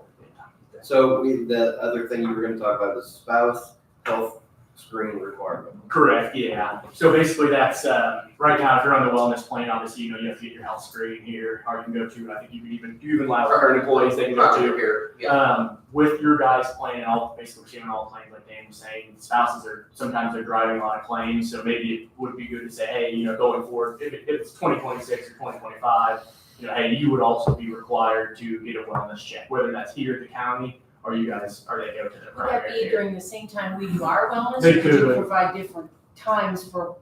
You could, We probably have that today. yeah. Yeah, you'll add a little bit of administrative pay, but they also go to the primary care doc and bring it forward, just don't apply it. Yeah, I know our housing plan set up like that too. We have a wellness, and my wife has to get hers done too for us to get the credit. So And it'd be the same way here. If the spouse fails, then there's a policy for that. yeah, Right. non-wellness. Well, you just Yeah, don't- or they would have to go to the non-wellness Complete plan. credit. They don't. Yeah, exactly. Again, is that gonna be more work? You're basically doubling the number of Yeah, people. yeah, I mean, that it do would it. definitely be more work. Well, I'm just thinking, But- I pass, my husband fails, then what do I do? You have Find a to- new model. Get a different husband. No, I'm just saying, you could have those conundrums. Well, your where- credit would be different, like, I think ours is, I'm just throwing a number, I think my credit's like $600 per person. And I think 300 comes from a health screening questionnaire, and the other 300 is from the visit and lab work. It just depends on, you may not get the full credit, you'll get, maybe all for you and So half it's for your by a husband. point system then. I mean, that's how we do ours as far as, we can look at it, just see, I'm just saying, right now, you're back to that question. You're trying to manage that, you're offering a good plan, but you're trying to manage the healthcare. Make sure people are trying to be good consumers and take care of themselves. But right now, you're only doing half your burden. You got the other half that's kind of like, okay. I And just then we keep would going also with have it. to have them come in monthly or quarterly, whatever the situation is for those wellness checks. Well, we wouldn't, we could split it, just say, hey, it's just a health screen, they have to participate in it. We can do that. Or like I said, a doctor, if they go to Sort of primary primary care, well, Yeah. I do my primary care usually, because spouses work other Get places. working spouses, You got a lot person of who can get them in, you know? Most spouses are gonna probably give it to you that way. I mean, his wife works here, really. I don't know if we can change this, but like at Jasper, we do, our wellness visits on birth month. Instead, everybody has to squeeze it into this little window. What you can do also, if you wanna be careful, is we could talk about it, and if there's a direction when it goes, put them on notice, and maybe do it for 26. We're just kinda having this trying to ask, if something other important, that way you're giving them plenty of time to get, if you feel like they need more time to get comfortable with that. Here's what we're looking to do next fall, as far as including a spouse. Just depends on when you wanna do it, but really, the fact that you can pull it from your primary care doc, it's really just incentivizing you to make sure your spouse is seeing their doctor once a year. Well, That's and what you're that's, trying to do. and I'm gonna use my husband as an example. His wellness is in December. Yeah. So he goes to his doctor in December. We do ours in June. Yeah. They only do them once a year. How do you get that back on kilter? Either he doesn't go or. Or that December might carry over to the next year. Right, but I know we have a window that we let Yeah, people go in. yeah. Well, yeah, it would be kind of nice if we could do it throughout the year, and I don't know if that's a possibility or if that's. I think it's possible, we could probably do that, working with Memorial or whatnot, or even having, I'm a big proponent of going to the primary care rather than doing it like we're doing, because if you go to primary care, if you got a problem, you're gonna leave with prescriptions. Here, you're doing them down here at Memorial, they review the results, oh, I got high blood pressure, oh, well, I had it last year too. They throw it in the trash, and then all of a sudden, there's your big heart attack later on down the road. So if you're going to primary care, you're gonna get the. Monitored. Exactly. And you give them, and they give, we have a 12-month window to do it. You just gotta do it by a certain date, get it filed, and give them that 12-month window to go see their primary care. You can't, if you're gonna go that route, you can't squeeze it into a 3-month, because you don't know when they're gonna get into the primary care. Yeah. Sometimes they can use the urgent care, it just depends. That's the thing we have to spell out a little more. Mr. Rhodes, are you saying to get employees and spouses to go to their physician? Or Yeah. just Yeah, killing what we do here? I would be a proponent for both, yeah, because, I our spouses are driving the plane just as much as, it's only 50-50 on that, it's, taking away the dependence, the other. And if you can get them going that route, even if you have to do the other, you're gonna be doing less of a population on your end. If you have to have it, depending on if there's pushback, well, we'd rather put it on here, well, you're giving that people the chance to go do their doctor, so hopefully you're seeing them anyway. Right. So your group's not gonna be as big here, as far as what you're doing. I think we get a better outcome doing it that way, but in practice, it's gonna be a lot more work. It seems like it would be to track, hey, did this person go? Yeah. They went, but they didn't turn in their paperwork. Now, if everybody goes the same day, you kind of get one report saying who's there, who's not there. But you're right, if they can tell you horrible news at your screening, but you wasn't screened, Yeah. Well, if we allow them to do it throughout the year and add it to spouses, now we're making it easier on our employee at the same time, we're kind of putting an extra burden on them as well. You get more Rather data than too. putting it on their shoulders. I would assume there's gonna be a lot of employees that say, I don't want to go to my primary. They didn't mind doing this during their workday. Yeah. I think a lot of employees probably have an annual checkup with the doctor. If they don't, probably want them to. Yeah, exactly.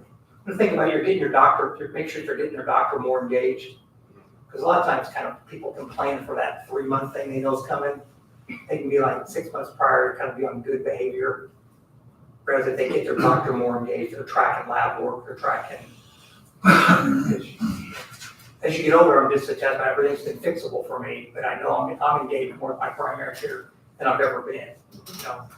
That's kind of what you're trying to get, is that overpopulation especially.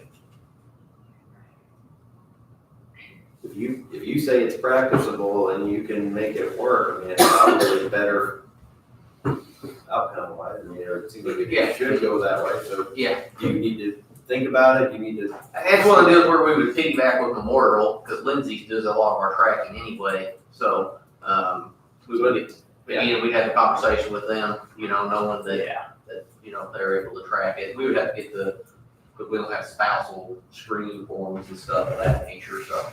But, it's just something we wanted to bring up because we think it's a viable option to try to combat the cost.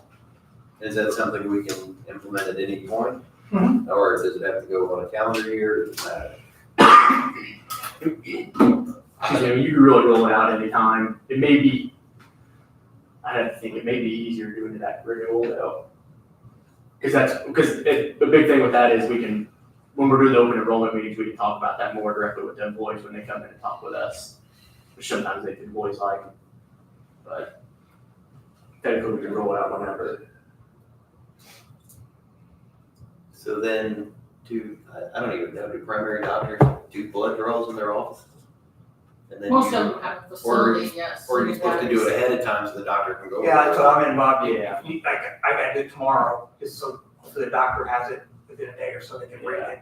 Kind of look at it with you to say, here's the areas. My doctor sends me to the hospital lab. Yeah, the lab. Yeah, that's what I just did a couple weeks ago. Yeah, I don't know how many you do in here, Jasper, but you got So the now, option of labs. that yearly thing here with the county, they draw my blood and 2 months later I go to my primary and it goes over it. So what it would change for me is I had to go to the lab some other day previous to my doctor's appointment.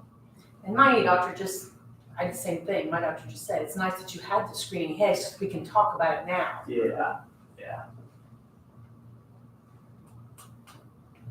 Maybe think that's another one. If Yeah. you want a couple weeks to think about it and if it's. Yeah, I think, we definitely talk about that in 2 weeks, yeah. Right, and so whatever we save and not having a day or two of that here, maybe they can get tracked. Or, I don't know. Yeah. Well, we made some decisions today and Well, this was just like discussion, just to see where everybody, if it's open for a little more dialogue, as far as something to consider. Because you do have administrative costs with the hospital when they're coming in on some of these things, where if you get to move to more of the primary care, I mean, you are gonna knock some costs off the hospital as far as them coming in and doing the biometrics, so that's the direction you go.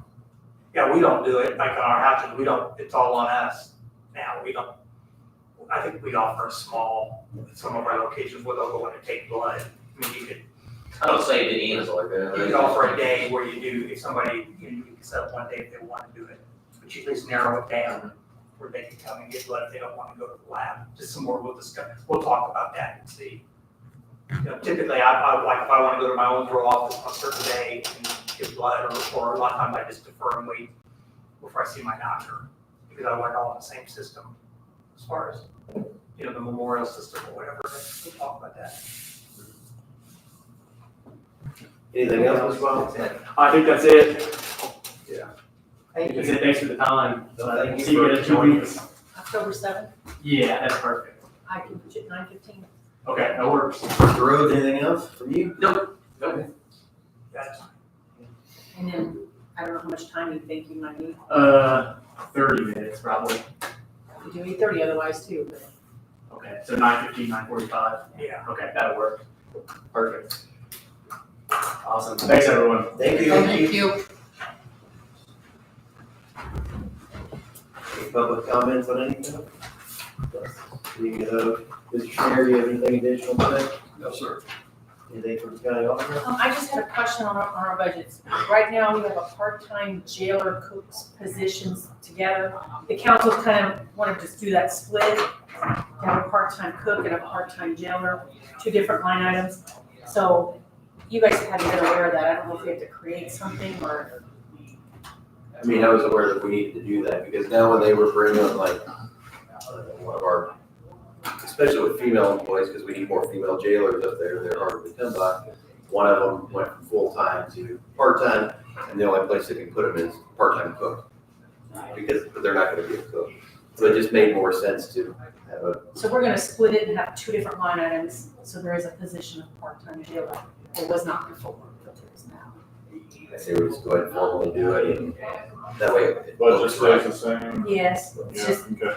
They split the money that was in the one between the two.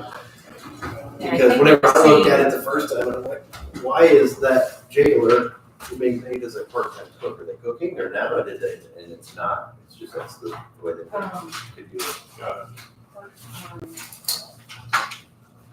I'm trying to even see what they are. LTC something, 2, 3, 2.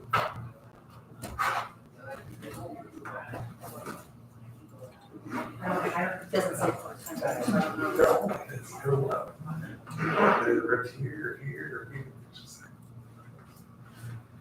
I don't have it. So how about this? We'll just, Mark, you just left. I'll move that we create the position of part-time jailer to share a budget with what it currently is a part-time cook position, just to better line out the job roles of the part-time employees of the jail. Second. Any other discussion? No. And just as an addendum to that, the classification will be determined by the auditor and the HR. Is that still acceptable? Okay. Still second. Okay. All in favor of the motion, say aye. Aye. Aye. Motion carries. Mr. Schneider, I already asked you, correct? Is there anything else? Nothing's come up. Commissioner Stephanie? I have nothing. Thank Commissioner you. Hostetter? I'm good. Do you want to have a job shot? For that? Well, I was going to, but I don't know if, yeah, I have a note here for it. So anyway, yeah, let's go ahead and just do it. I don't think it'll be a big deal. So I mentioned last time here that we have a volunteer in the Veteran Service Office who may be interested in taking the job. He sent me his resume, I forwarded it to the two of you. I think I had positive feedback on that. And do we want to have an interview with this gentleman? Do we want to, I guess we just have some questions on how we're gonna transition if this is the person we want. Do we want to open it up to the public? Do we want to just talk to this person because he's already kind of on the team? And if we do want to go ahead with him, should we create a part-time, basically temporary position like we've done in other offices that let him shadow for a month before he takes over? We did it last month with, I don't remember what the position last month. With Jody, I think Jody at the Community Corrections, we did it with that one. Basically, you set it up for the job that'll last 30 days until they take over for the main job. Same way with kind of what Donnie's trying to do out there. Do we want to create the ability for us to do that, or I don't know. I just wanted to bring that conversation up. How long has he been volunteering? Do He's you been know? there he's been there over a month. I know that. I mean, maybe a few months. I didn't think he was there before I met him, but he was there. I mean, he said, from what you sent, I mean, very qualified. I mean, do we just want to talk to him, or do you think that's even necessary? Yeah, how about this? Maybe I'll have a meeting with him. I'll see what he thinks. Maybe we can create the position here and then we can determine if we want to fill it that way or not, because that's how we would normally do Well, it. even if we open it up and we hire someone, it'd be kind of nice to bring them We'd want it for anybody. in. Yeah, that's true. Ahead of time, so. No. And they have a part-time budget, I believe. Can you verify that? They have funds. Well, I thought we were thinking about taking this out of the support fund. So that, I So mean, I we have have to money. set that up, there is money there, yes. Okay, so I'll go It's ahead, just not set up as a position. I'll move that we, create a temporary position to shadow in the Veteran Service Office. It'll be the job classification of whatever we normally do for part-time. So that'd basically be a month of shadowing? Right. Well, we'd have to advertise for it, and council would probably do it in October, because I think it's too late to do it for this one. So the idea from that office was 1st of December may be the current VSO's last day, so that would work. What did it Yes. say, June, in October? We do it in October, they could do the shadow the whole month of November. So she's effective December then? December, 1st of December timeframe, somewhere in there. So does the board, so I move that we create that position, temporary position. Second. All in favor, say aye. Aye. Motion carries. And do we need to do the wage classification, so that they have a wage range?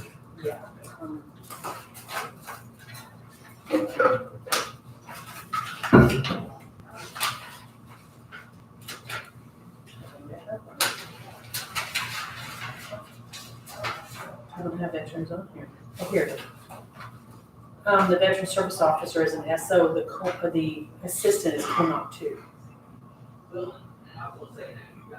I say we do it as a co-mod too, then. If they have a problem with that, then that would be the same range that the other person in the office is making currently.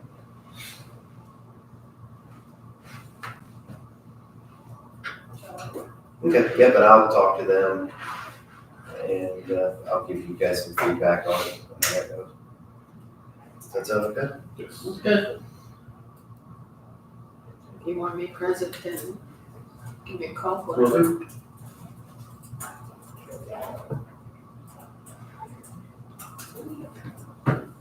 Last chance, anybody else, any other business? Nope. Close the meeting. It's not 20 time to make it back home.